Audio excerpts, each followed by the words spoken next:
మంచిర్యాల జిల్లా చెన్నూరు సాంఘిక సంక్షేమ గురుకుల పాఠశాలలో విద్యార్థినులు పారిపోయిన ఘటన ఆలస్యంగా వెలుగులోకి వచ్చింది. పాఠశాలలో 5వ తరగతి చదువుతున్న ముగ్గురు విద్యార్థినులు ఒక్కసారిగా కనిపించకుండా పోవడంతో పాఠశాల యాజమాన్యం పోలీసులకు ఫిర్యాదు చేసింది. సీసీ కెమెరాల ఆధారంగా గాలింపు చర్యలు చేపట్టిన పోలీసులు ముగ్గురు బాలికలను పట్టుకుని తిరిగి హాస్టల్కు తరలించారు. పిల్లలు క్షేమంగా దొరకడంతో తల్లిదండ్రులు, పాఠశాల యాజమాన్యం ఊపిరి పీల్చుకున్నారు. బాలికలు పాఠశాల నుంచి ఎందుకు బయటకు వెళ్లారనే అంశంపై విచారణ జరుపుతున్నట్లు పోలీసులు తెలిపారు.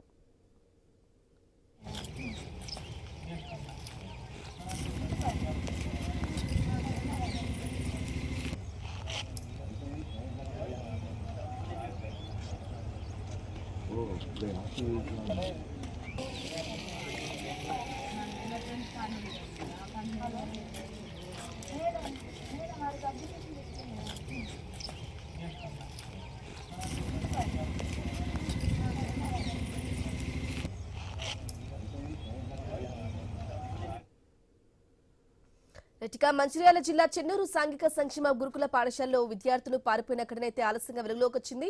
ఈ నేపథ్యంలో పాఠశాలలో 5వ తరగతి చదువుతున్న ముగ్గురు విద్యార్థినులు కూడా ఒక్కసారిగా కనిపించకపోవడంతో పాఠశాల యాజమాన్యం పోలీసులకు ఫిర్యాదు చేసింది. ఇదే విషయం సంబంధించి కంప్లీట్ డీటెయిల్ అందించడానికి మా ప్రతినిధి శ్రీనివాస్ ఫోన్ ద్వారా అందిస్తారు. శ్రీనివాస్. మంచిర్యాల జిల్లా చెన్నూరు సాంఘిక సంక్షేమ గురుకుల పాఠశాలలో 5వ తరగతి చదువుతున్నటువంటి ముగ్గురు విద్యార్థినులు ఈ రోజు ఉదయం పారిపోయినటువంటి ఘటన అయితే ఆలస్యంగా వెలుగులోకి వచ్చింది. కొమ్మరి గ్రామానికి చెందిన ఒక విద్యార్థినితో పాటు ఈ సిర్సా నీల్వాయి కలంపల్లి గ్రామానికి చెందినటువంటి మరో ఇద్దరు 5వ తరగతి చదువుతున్నటువంటి ముగ్గురు విద్యార్థినులు కూడా ఉదయం వేళ హాస్టల్ నుంచి కూడా బయటికి అయితే వెళ్లిపోయారు. ఇది గమనించిన పాఠశాల యాజమాన్యం పోలీసులకైతే ఫిర్యాదు చేసింది. ఈ నేపథ్యంలో పోలీసులు సీసీ కెమెరా ఆధారంగా ఈ ముగ్గురు విద్యార్థులను కూడా చెన్నూరు బస్టాండ్ వద్దనైతే వారిని పట్టుకొని మరలా తిరిగి ఆ సంక్షేమ హాస్టల్ కి అయితే తరలించిన పరిస్థితులు అయితే ఉన్నాయి. ఇటు పిల్లలు హాస్టల్ నుంచి పారిపోయిన వెంటనే ఇటు పాఠశాల యాజమాన్యం అయితే తల్లిదండ్రులకైతే సమాచారం అందించారు. పాఠశాలకు చేరుకున్నటువంటి తల్లిదండ్రుల సమక్షంలో పిల్లలకైతే కౌన్సిలింగ్ అయితే ఇచ్చారు. అయితే వీరంతా కూడా గత 4 రోజుల క్రితమే హోమ్ సిక్ లీవ్ తర్వాత పాఠశాలకు వచ్చినట్టుగానైతే తెలుస్తోంది.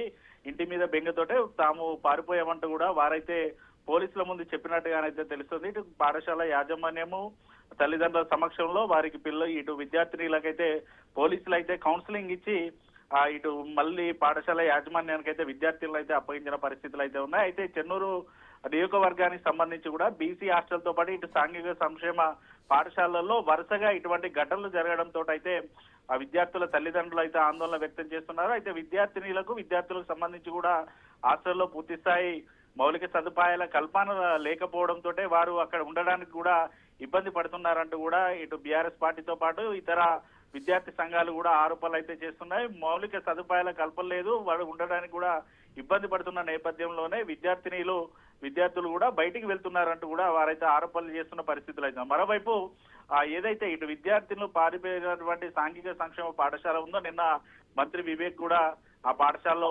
పర్యటించారు. అక్కడ ఎటువంటి ఇబ్బందులు లేకుండా విద్యార్థినులకు అన్ని రకాల సదుపాయాలు కల్పించాలంటూ కూడా ఆయన అయితే అధికారులను ఆదేశించిన పరిస్థితులు అయితే. అయితే నిన్న మంత్రి వెళ్లి వచ్చిన వెంటనే ఈ రోజు ఈ ఘటన జరగడంతో అయితే ఇటు జిల్లా వ్యాప్తంగా కూడా కొత్త చర్చనీయాంశంగా మారింది. శ్రీనివాస్, మరి పగటిపూట హాస్టల్ నుంచి కూడా ముగ్గురు విద్యార్థులు బయటికి వెళ్లేటప్పుడు కూడా హాస్టల్ సిబ్బంది కానీ యాజమాన్యం కానీ ఎటువంటి ఆపడం ప్రయత్నం కూడా చేయలేదు.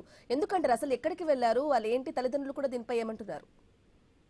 బ్రాహ్మణి, అయితే ఈ రోజు ఉదయం వేళ వీరు ముగ్గురు కూడా ఇటు పాఠశాలకు వెళ్ళడానికి తయారవుతున్న క్రమంలో వారు ముగ్గురు కూడా బయటికి వెళ్ళినట్టుగానైతే తెలుస్తుంది. అయితే ఇటు విద్యార్థినులు బయటకు వస్తున్న క్రమంలో ఆ గేట్ దగ్గరనైతే వాచ్మెన్ ఉండాల్సిన పరిస్థితి అయితే ఉంటుంది. మరి వాచ్మెన్ ఉన్నారా లేదనుకుంటే గోడదికి వీరు బయటికి వచ్చారనే కోణంలో కూడా పోలీసులు అయితే ఉదయం నుంచి కూడా దర్యాప్తులు అయితే చేస్తూ ఉన్నారు. తల్లిదండ్రులు అయితే ఒకటే చెప్తున్నారు, పిల్లలకు హోమ్ సిక్ లీవ్లు ఇవ్వడంతో వారు ఇంటి నుంచి ఇక్కడికి వచ్చిన తర్వాత కూడా తమకు ఇక్కడ ఇబ్బందులు ఉన్నాయి కాబట్టి వారు ఇంటికి రావడానికి బయటకు వచ్చినట్టుగానైతే తల్లిదండ్రులు కూడా చెప్తున్న పరిస్థితులు అయితే ఉన్నాయి.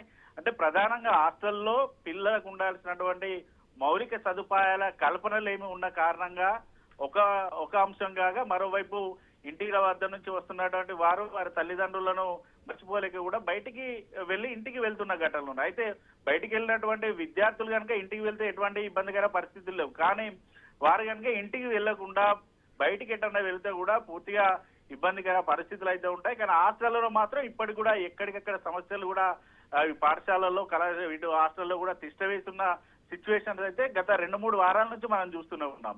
ఖచ్చితంగా ఇటు హాస్టల్లో పాఠశాలలో విద్యార్థులకు మౌలిక సదుపాయాల కల్పన కూడా కల్పించాలంటూ కూడా విద్యార్థి సంఘాలు డిమాండ్ చేస్తున్నాయి. Brahmani right Srinivas, thank you for the updates.